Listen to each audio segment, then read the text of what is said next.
Vous êtes-vous déjà demandé, vous regardez peut-être quelqu'un, un collègue, un ami, un conjoint, puis vous vous dites, mais pourquoi il ne change pas? Alors, bienvenue, une nouvelle capsule d'une psy au travail où je vais parler du changement. Aujourd'hui, on va se poser la question, quelles sont les étapes ou les conditions nécessaires pour qu'un changement s'effectue? Il semblerait qu'on a besoin de plusieurs conditions pour aborder un changement, que ce soit un changement dans votre vie personnelle ou professionnelle. On dit souvent, quand on regarde les autres, puis on se dit pourquoi ils ne changent pas, notre première réaction, c'est on dit il n'est pas assez motivé. Mais si on se regarde un petit peu soi-même, on a tous des choses à changer et on sait très bien que changer une habitude, un comportement, c'est pas nécessairement facile. Alors, on va voir que la motivation, oui, c'est une condition qui est nécessaire, mais c'est pas une condition qui est suffisante pour aborder un changement. Alors, dans cette capsule, je vous invite à penser autant à des changements qui peuvent être personnels. On veut peut-être se mettre à un meilleur régime alimentaire, peut-être qu'on va se coucher un peu plus tôt, ou dans le cadre de notre travail, on a des changements à apporter. Que ce soit personnel ou professionnel, on va regarder quelles sont les différentes étapes à travers lesquelles on doit passer pour effectuer un changement. J'ai appelé ça l'escalier du changement. Et pour vous dire jusqu'à quel point le changement, c'est pas reposant et c'est pas facile, on dit qu'il y aurait une personne sur 9 qui serait aux prises avec un trouble cardiovasculaire, qui serait prête à changer d'habitude, c'est-à-dire vraiment changer ses habitudes au niveau de son alimentation, arrêter de fumer ou se mettre à l'exercice, et ce, malgré les craintes d'avoir des problèmes de santé majeurs et peut-être même d'en mourir. Alors, seulement une personne sur 9 va changer de façon drastique ses habitudes, même lorsque sa vie est menacée. Alors, je pense que ça nous fait réfléchir que changer, c'est pas nécessairement facile. Alors, quelles sont les conditions qu'on a besoin? On va parler de l'escalier du changement. Je vais vous présenter les 7 marches de l'escalier. Tout d'abord, peut-être vous demandez, je suis quelqu'un qui est ouvert au changement.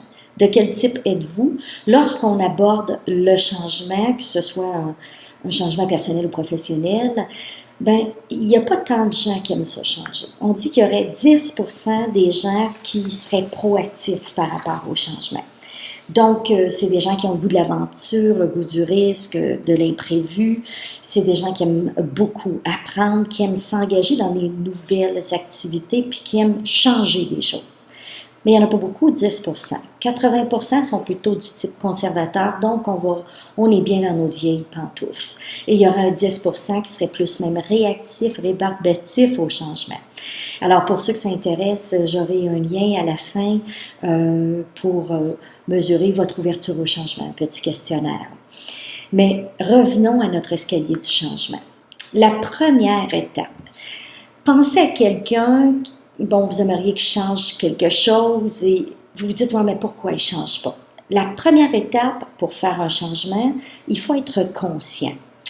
Conscient que notre comportement peut avoir des répercussions négatives, soit sur nous ou sur les autres. Puis souvent, quand on regarde quelqu'un de l'extérieur, c'est bien évident qu'il y a un problème. Quand on se regarde soi-même, ça l'est un peu moins. Donc, être conscient que ce que je fais ou des habitudes que j'ai, ça peut avoir un impact sur ma vie personnelle, sur ma santé physique, psychologique, sur mes relations interpersonnelles ou sur mon rendement au travail. Conscient aussi que ça peut peut-être faire du tort aux autres qui m'entourent. Donc, la conscience, c'est la première étape. Il n'y a pas de changement si je ne suis pas conscient.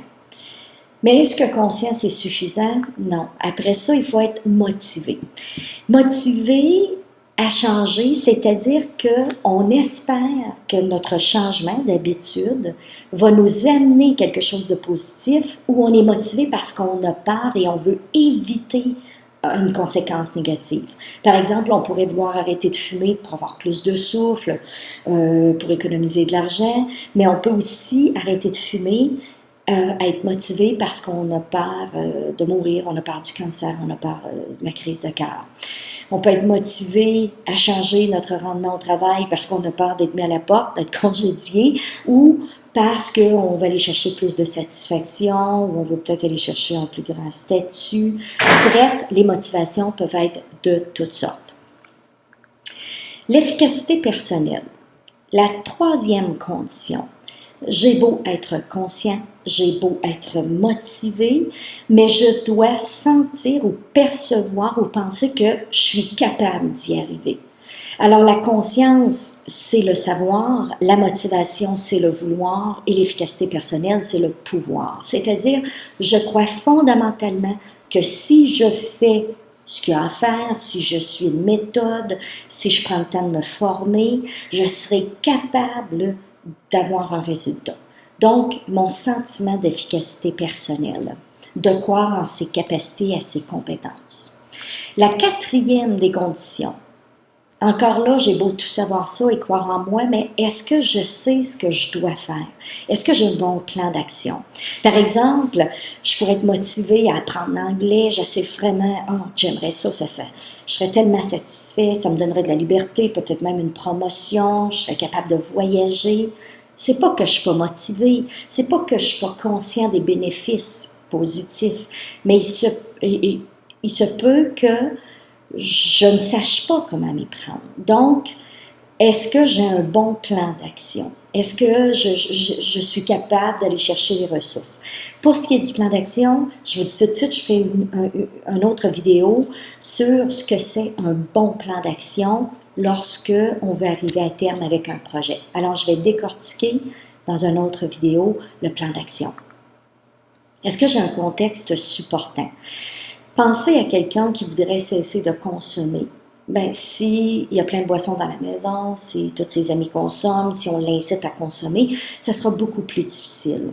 Je veux apprendre des nouvelles fonctions dans le cadre de mon travail, mais mon organisation ne me laisse pas de latitude, ne me donne pas de temps, ne me donne pas de ressources. Ou au contraire, et aussi, plutôt, j'ai peur que si je fais une erreur, je vais être pénalisée. Ben, si j'ai pas un contexte supportant, ça ne sera pas propice au changement. Alors, je dois avoir un contexte qui est favorisant, qui va me supporter dans mon changement. Et, sixième démarche, ben, je dois me mettre en action. Et là, en action, la plus petite étape, et je dois procéder d'une façon logique, donc me mettre en action, pratiquer, pratiquer et pratiquer. Et évaluer ce qui va bien et corriger à mesure en me disant, ben ça va pas bien, je vais corriger ça, mais je continue dans l'action. Et la septième démarche, la dernière des conditions, c'est que je dois avoir des gains, des bénéfices. Ces bénéfices-là peuvent être de différents ordres. Ça peut être des bénéfices financiers, peut-être ça va être une valorisation personnelle. Il faut que j'y trouve mon compte. Parce que changer, c'est pas facile, ça nous demande beaucoup de ressources. Alors, pour changer une habitude, pour changer un comportement, pour me mettre dans quelque chose de nouveau, je dois nécessairement, pendant le processus, être capable de voir des gains. Donc, y trouver mon compte. Alors, ce sont les 7 marches qui sont nécessaires. Chaque marche est importante pour procéder à un changement. Alors, je vous invite, pour ceux qui sont en train de penser à peut-être changer quelque chose, ou si vous pensez à quelqu'un qui a de la difficulté à changer un comportement, une habitude, demandez-vous peut-être à quelle marche il est rendu.